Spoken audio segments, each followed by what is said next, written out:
श्री राधे राधे। भक्तों, प्रभु से मिलने के लिए जीव जब भक्ति के मार्ग पर चलता है तो वो भक्ति के लिए जो साधन करता है उसी को साधन भक्ति कहा जाता है। इसमें पूजा पाठ, ध्यान, जप ये सब होता है। लेकिन जब भक्ति साधन की जगह सिद्ध भक्ति हो जाती है, सामान्यतः वो संसार में देखने को नहीं मिलती है,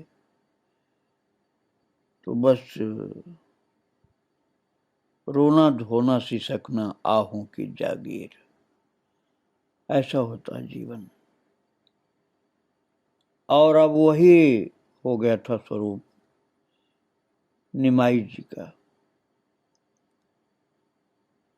तो श्रीवास ने पहचाना कि ये बहुत उच्च कोटि का प्रेम है जो इनके अंदर प्रकट हुआ है। सामान्य लोगों ने वायु रोग बताया, लेकिन श्रीवास ने कहा, निमाई तुमको कोई रोग नहीं, तुम्हारे अंदर कृष्ण प्रेम प्रकट हो गया है। और निमाई ने बहुत प्यार से श्रीवास को आलिंगन प्रदान किया। वे आनंद से पुलकित हो गए और वे शची की ओर देखकर बोले, माता तुम नासमझ लोगों की बात सुनकर परेशान मत होना। तुम्हारे बेटे को वायु रोग नहीं, ये कृष्ण प्रेम है। पर ऐसा प्रेम जीवों में संभव है, ये बात पहले हमको पता नहीं थी। तुम शांत रहो, किसी से कुछ भी मत कहना। कृष्ण का कितना रहस्य है अब क्रमशः देखोगे। फिर निमाई से बोले, निमाई जिसको जो इच्छा बोले, तुम्हें सुनने की आवश्यकता अब क्या है। आपसे तुम्हारे साथ हम सब मिल करके मेरे घर संकीर्तन करें। श्रीवास ने अपने घर में संकीर्तन के लिए प्रार्थना पूर्वक आमंत्रण किया। निमाई ने यह बात मान ली। इससे शची भी कुछ शांत हुई, पर उनका भय पूरी तरह नहीं गया, क्योंकि जो बड़ा बेटा था ना विश्वरूप, उसको भूल नहीं पाई थी। और विश्वरूप घर छोड़ करके सन्यासी होकर चला गया था। माता निमाई का भाव देखकर सोचने लगी कि संभव है निमाई भी सन्यासी हो जाए। ये उनको डर लगा। ये तो हुआ निमाई का आभ्यंतरिक भाव। बाहर उनका एक अन्य भाव था। वे सुबह जब गंगा स्नान को जाते तो सभी बाहर के लोगों से भेंट होती। अन्य समय प्राय निर्जन में रहते थे। उस अवस्था में निज जनों को छोड़ और किसी का साथ उनको अच्छा नहीं लगता था। वे जब गंगा स्नान को निकलते हैं तब गदाधर आदि एक दो साथी उनको लेकर के चलते हैं, उनकी देखरेख के लिए उनके साथ रहते हैं। और बहिरंग व्यक्ति को देखकर वे एक और हो जाते हैं, हट जाते हैं थोड़ा, पर भक्तों को देख करके छिपते नहीं। हाँ, तब मन का भाव छिपाकर आंसू पोंछ लेते हैं और पास जाकर किसी को नमस्कार करते हैं, प्रणाम करते हैं, किसी को साष्टांग दंडवत करने लग जाते हैं। तब अवश्य ही वे लोग क्या करते हो कह करके निमाई को रोकते कि आप मुझे प्रणाम मत करिए, आप महान हैं। जिस नवद्वीप में विद्या का राज्य है उसके राजा निमाई पंडित, वे ऐसे दीन भाव से क्षुद्र व्यक्ति को प्रणाम करेंगे तो उसके कुंठित होने की बात ही है। लोग कहते हैं हम बहुत आपके सम्मुख छोटे हैं, आप हमें प्रणाम मत करिए। किंतु निमाई का मुंह देख करके इन भक्तों का वो भाव दूर हो जाता और हृदय में कारुण्य रस उमड़ पड़ता। तब कोई कोई तो रोने लगते, कारण निमाई का मुख देखकर सभी समझ सकते हैं कि वे विनय के साक्षात स्वरूप हैं। वास्तव में वे अपने को तृण से भी नीचा मानकर, तृणादपसु नीचे न तरोरिव सही सुना, तिनके से छोटा अपने को मानकर सबका चरण पकड़ रहे थे निमाई। इसी तरह कभी निमाई किसी के हाथ से फूलों की कंडियां लेकर स्वयं वहन करते, लाओ मैं ले चलूं। किसी के वस्त्र अपने हाथ में ले लेते। कोई स्नान कर लेता है तो उसके वस्त्र निचोड़ने लग जाते हैं, लाओ मैं आपको वस्त्र निचोड़ दूं। इसे सभी दुख मान करके उनको निषेध करते। तब निमाई उत्तर देते हैं, मैंने सुना है कि भक्त की सेवा करने से कृष्ण की कृपा होती है, फिर आप लोग अपनी सेवा रूपी महाभाग्य से मुझे वंचित क्यों कर रहे हैं? दीन भाव देखते ही मनुष्यों का मन कोमल हो जाता। फिर जब ये दीन भाव तेजस्वी व्यक्ति के हृदय में उदित होता है, तब तो वो दूसरे के हृदय और चित्त को मोहित करता है। इसलिए निमाई का दैन्य देखकर सबके हृदय द्रवित हो गए, इसमें कोई संदेह नहीं था। कभी कभी भक्तगण कहते, कृष्ण तुम पर कृपा करें। निमाई का उत्तर होता, जब आप लोगों की मुझ पर इतनी कृपा है तो मुझे लगता है कि मेरे भाग्य में अच्छा ही है। निमाई जैसे महान व्यक्ति का ऐसा दैन्य देखकर क्या भक्त क्या अभक्त सभी मुग्ध और विस्मित होने लगे। क्रमशः निमाई पंडित के विषय में नाना स्थानों में तर्क वितर्क भी होने लगा।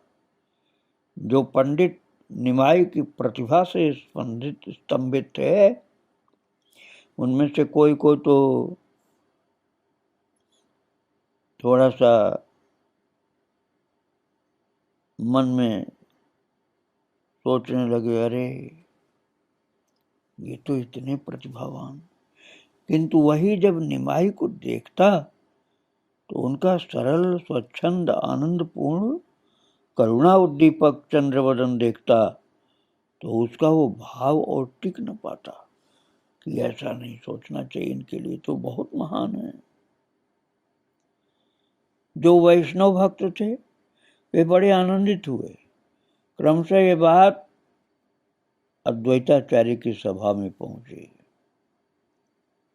और महाराज अद्वैताचार्य वैष्णव में प्रधान माने जाते थे और उनकी सभा में जाकर वैष्णवगण ग्रंथ पाठ करते, कृष्ण कथा का श्रवण कीर्तन करते। वहां एक दिन भरी पूरी सभा में किसी ने निमाई की बात चलाई। कहा, निमाई पंडित पांडित्य में जगत को जीतकर पृथ्वी को मिट्टी के सर्वे के तरह से समझने, भक्त या वैष्णव को देखकर उसका उपहास करते थे और आज उन्हें निमाई को देखकर लगता है जैसे वे दीनहीन कंगाल हैं। उनकी भक्ति को देखकर लगता है जैसे वे सुखदेव या प्रहलाद हैं। उनका निगूढ़ भाव सब नहीं देख पाते, किंतु जिसने उनका वो भाव देख लिया है उसका ये बोध तो जाता रहता है कि वो मनुष्य है। वो सोचने लग जाता है कि मनुष्य तो नहीं है, ये कोई अद्वितीय शक्ति है। और ये सुन करके अद्वैताचार्य गदगद होकर कहने लगे, पिछली रात मैंने जो स्वप्न देखा है, तुम लोगों की बातें सुनकर मुझे बताना पड़ रहा है। मैं गीता में एक स्थान पर अर्थ नहीं समझ पा रहा था, तो रात को उपवास किए पड़ा था। रात्रि के अंतिम प्रहर में देखता हूँ जाने कौन आकर मुझे पुकार रहा है और कह रहा है, आचार्य उठो, तुम जिस श्लोक का अर्थ नहीं समझ पा रहे उसका अर्थ ये है, और क्यों दुखी हो रहे हो? तुम्हारा संकल्प सिद्ध हो गया, मैं स्वयं आया हूं। अब श्री कृष्ण कीर्तन आरंभ होगा और जीवों का उद्धार होगा। तो वो बताए अद्वैताचार्य जी महाराज कि मैंने ये सब सुनकर आंखें खोली तो देखा कि विश्वम्भर बात कर रहे हैं। और विश्वम्भर मतलब चैतन्य महाप्रभु भक्त। अद्वैताचार्य ने कहा कि मैंने देखा विश्वम्भर बात कर रहे हैं, अर्थात निमाई बात कर रहे हैं। तो देखते देखते वह अदृश्य हो गए, अंतर्धान हो गए। तभी से मेरा अंग आनंद से पुलकित है। बचपन में यही विश्वम्भर जब अपने भाई विश्वरूप को बुलाने मेरे पास आता तो वो दिगंबर शिशु मेरा चित्त आकर्षित करता था। ये छोटा सा बच्चा था और मैं देखकर आकर्षित हो जाता था। मैं सोचता ये वस्तु का है क्या? मैं श्री कृष्ण का दास हूं, मेरे चित्त पर यह बालक इस तरह अधिकार क्यों करता है? नीलांबर चक्रवर्ती का दौहित्र, जगन्नाथ का पुत्र, विश्वरूप का भाई, स्वयं दिग्विजयी पंडित, जब ऐसी वस्तु में भक्ति का उदय हुआ है तो ये हम लोगों के परम मंगल की बात है। और यदि वे कोई विशेष वस्तु ही हैं तो उन्हें इस दास के घर एक बार आना ही होगा। मेरे साथ इस तरह की बात है। अद्वैताचार्य श्री कृष्ण के एकांत भक्त थे। उन्होंने सोचा यदि वे सत्य ही अवतीर्ण हुए हैं तो पहले मेरे घर आएंगे ही आएंगे। श्री अद्वैताचार्य की उम्र तब 70 वर्ष की हो गई थी। भगवान का उन जैसा भक्त उस समय त्रिभुवन में नहीं दिखलाई पड़ता था कोई। फिर भी वे एक दुख को लेकर बड़े कातर थे। वो दुख हर वास्तविक भक्त को होता है। भगवान ने जीवों के प्रति कृपा विभोर होकर के ये दुख भक्तों को दिया है। जीव भगवान के अभय चरण भूल कर दुख पाते हैं। श्री अद्वैताचार्य के मन में यही बड़ा दुख है। वे अपने पार्षदों से सदा इसी दुख की बात करते हैं और कहते कि जीव इतने मलिन हो गए हैं कि स्वयं उन्हें भगवान को छोड़कर और कोई जीवों का उद्धार नहीं कर सकता। कभी ये भी कहते कि तुम लोग चुप किए रहो, वे शीघ्र आएंगे और आकर सर्वनयन गोचर होंगे, सबके लिए सुलभ हो जाएंगे। कभी आओ आओ आओ कहकर ऐसा हुंकार करते अद्वैताचार्य कि पार्षद कांप उठते। फिर गुप्त रूप से शास्त्र विधि के अनुसार रात दिन गंगा जल तुलसी दल अर्पित करके उसी कामना को लेकर भजन करते कि प्रभु आइए। कहते प्रभु भगवान तुम आओ, आकर अपने जीवों का उद्धार करो। इस प्रकार रात दिन भगवान को आकर्षित करते। भगवान ने स्वप्न में उनसे प्रतिज्ञा की थी कि वे आएंगे। इसलिए ये जो नाना लोग निमाई को लेकर के नाना प्रकार के अनुभव कर रहे हैं, उनमें से कोई कोई मन ही मन ये भी सोचने लगे थे कि क्या ये स्वयं वही हैं जिनको अद्वैताचार्य बुलाया करते हैं? वही सभी प्राणियों के प्राण, मन के मानुष, आराधना के धन, भक्त के भगवान, क्या वही है निमाई? एक दिन निमाई गदाधर के साथ नवद्वीप में श्री अद्वैताचार्य के घर जा पहुंचे और देखते हैं कि आचार्य तुलसी की सेवा कर रहे हैं। अद्वैत भक्त शिरोमणि है। उन्हें देख करके निमाई की हृदय तरंग उमड़ पड़ी, साथ ही साथ वे हुंकार करके मूर्छित होकर के गिर पड़े। और भक्तों, अद्वैताचार्य जिनको अद्वैत लोग कहते थे, वो मुंह मोड़े सब देख रहे थे। निमाई के गिरने पर वे उनके पास आकर उनका मुंह निरीक्षण करने लगे। निमाई का भाव और रूप देखकर उनका चित्त प्रगाढ़ रूप से आकृष्ट होने लगा। वे अपलक नेत्रों से जितना ही देखें उतना ही विमुग्ध हो रहे थे। सोचने लगे, तुम कौन हो जी? 1000 वर्ष तपस्या कर जिन्हें विचलित नहीं किया जाता, वही तुम क्या आज अपने आप आ पहुंचे? विचित्र भी क्या, तुम्हारा काम ही ऐसा है। आहा, कैसा सुंदर मुख! ऐसा मुख तुम्हें छोड़ और किसी का नहीं हो सकता है। क्या यही तुम्हारा रूप है? तुम काले हो ना, और तुम इस समय आओगे, ये शास्त्र में तो देखने को नहीं मिलता। तो तुम शास्त्रों के अतीत हो, तुम न हो तो मुझे इस तरह प्राणों के साथ खींच क्यों रहे हो? आज मेरा कैसा शुभ दिन है। इस प्रकार से अद्वैत के मन में नाना प्रकार की अनुभवनीय, ऐसी जो अनुभव से परे की चीजें, ऐसी भाव तरंगे खेल रही थी, और उन तरंगों ने उनके हृदय को उद्वेलित कर दिया था। अंततः उनका अविश्वास पूरी तरह से खत्म हुआ। वे मन ही मन निश्चित रूप से समझ गए कि वे जिसे गंगा जल तुलसी अर्पित कर आकर्षित कर रहे थे, ये वही है। उनके आगे मूर्छित हैं। तब वे जल्दी से घर में प्रवेश कर गंगा जल तुलसी चंदन लेकर आए। पहले गंगा जल से निमाई चांद के सुंदर चरण धोए, और फिर तुलसी पत्रों से चंदन लगाकर महाराज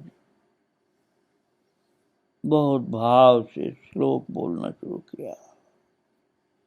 उनके चरणों में भाव से अर्पण करने लगे, स्तुति और गान करने लगे।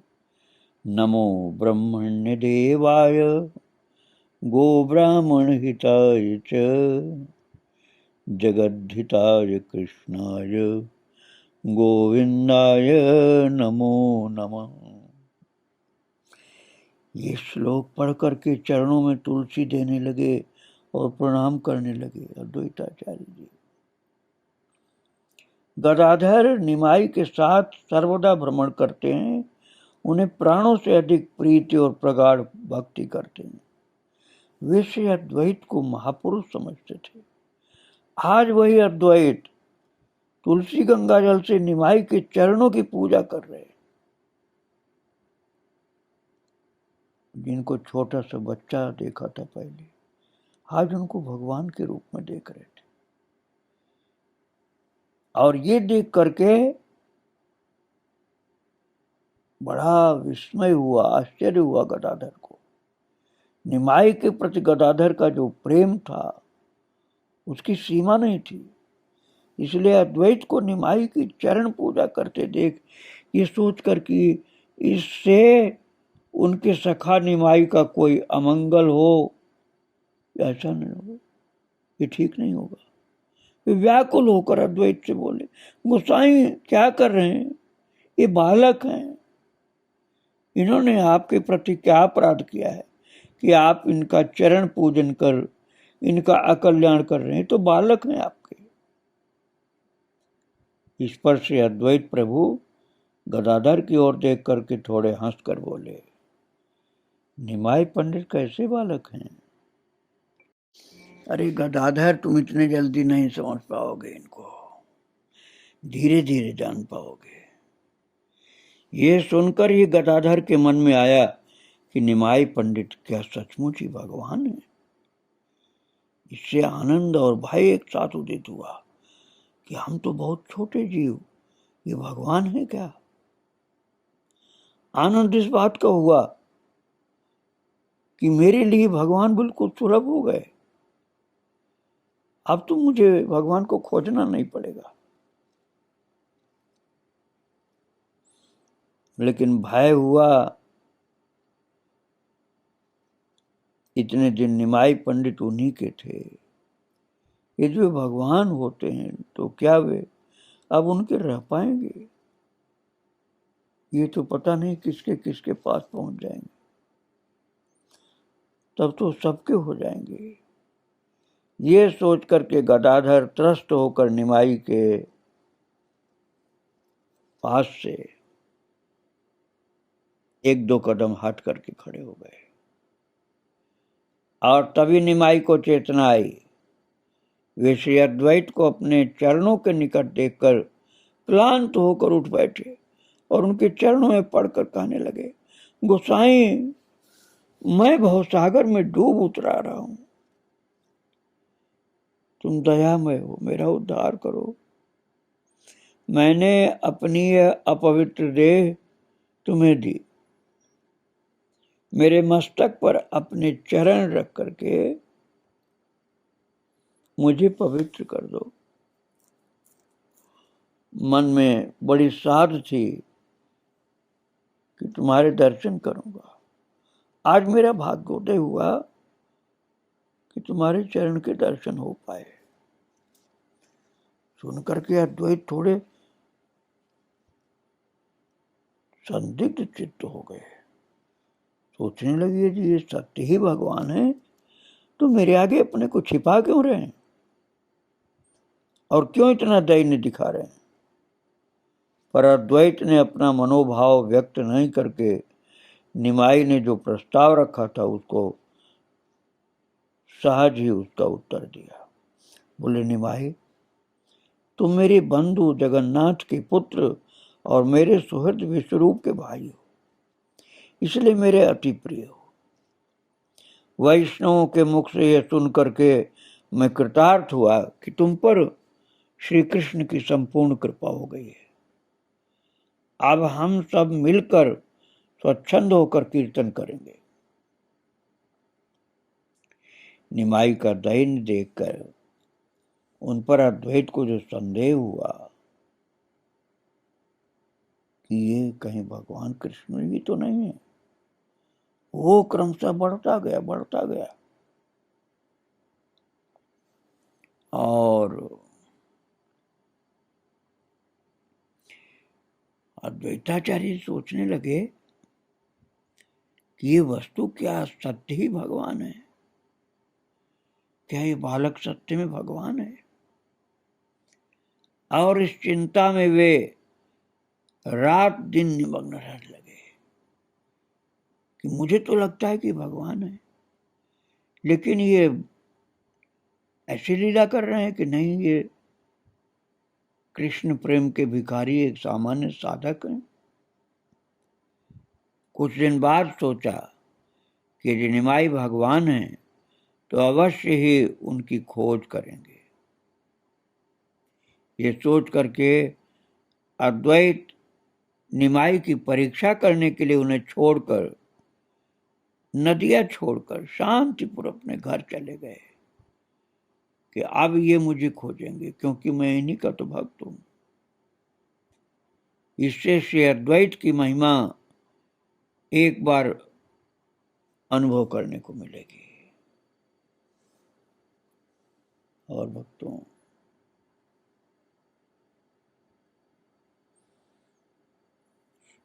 श्रीवासेर आंगनाए गोरा राय, नाचे हरि बोले, नाचे हरि बोले। श्रीवास के आंगन में गौरांग खूब नाच रहे हैं, हरि बोल हरि बोल हरि बोल करके, हरि बोल हरि बोल हरि बोल करके श्रीवास भक्त श्रीवास पंडित के आंगन में गौरांग श्री निमाई अब लगातार कीर्तन कर रहे हैं, हरि बोल हरि बोल। और उनके 4 भाई थे, सभी कीर्तन करते श्रीवास के साथ। अपूर्व कीर्तनिया मुकुंद दत्त एवं मुरारी, सदाशिव, गदाधर आदि भक्तगण भी मिल गए। जब वे सब निमाई को घेर कर बैठ गए तो वे जाने क्या कहने को थे कि मूर्छित हो गए। संकीर्तन नहीं हुआ, उसकी आवश्यकता भी नहीं हुई। ये क्या निमाई के संग का प्रभाव था। सभी सहचर प्रेमानंद में विभोर हो उठे। निमाई जब रोते हैं तो उस करुण स्वर से पाषाण भी द्रवित हो जाते हैं, और फिर जब वे हंसने लगते हैं तो उस हास्य का विराम नहीं। उस हास्य का धर्म ही यही है कि वो दूसरे को हास्य रस से मुक्त कर देता है। कभी निमाई इस तरह कांपते हैं कि सब मिलकर उस कंपन को रोक नहीं पाते।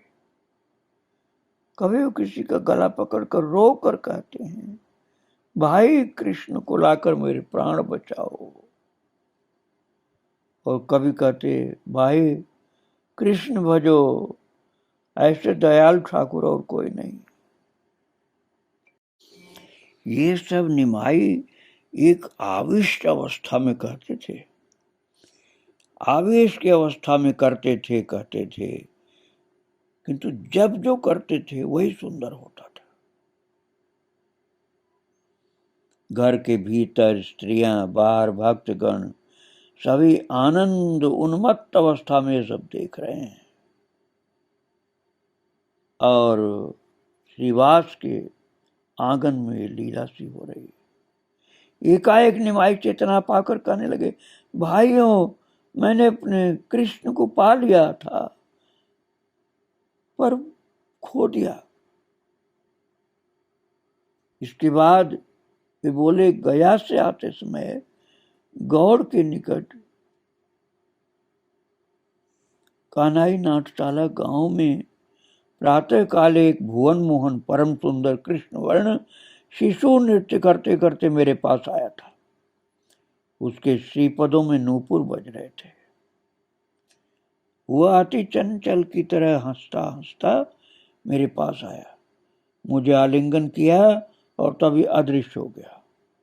ये कहाँ गए, ये कह करके निमाई फिर अचेत हो गए। और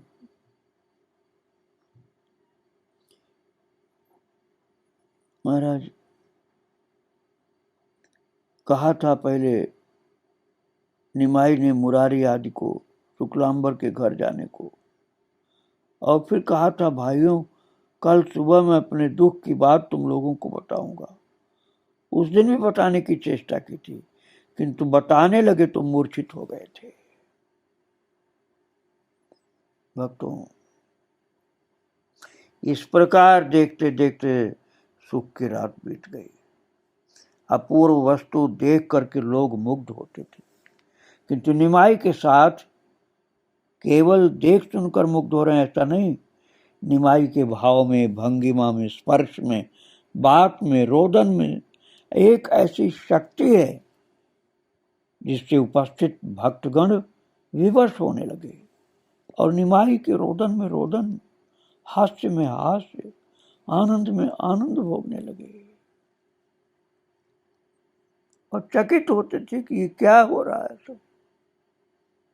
आगे मैं फिर आपको इस महान चरित्र को सुनाऊंगा। आज गौरांग और उनके भक्तों को प्रणाम करके यहीं विराम दे रहा हूँ। श्री राधे राधे, जय श्री राधे राधे।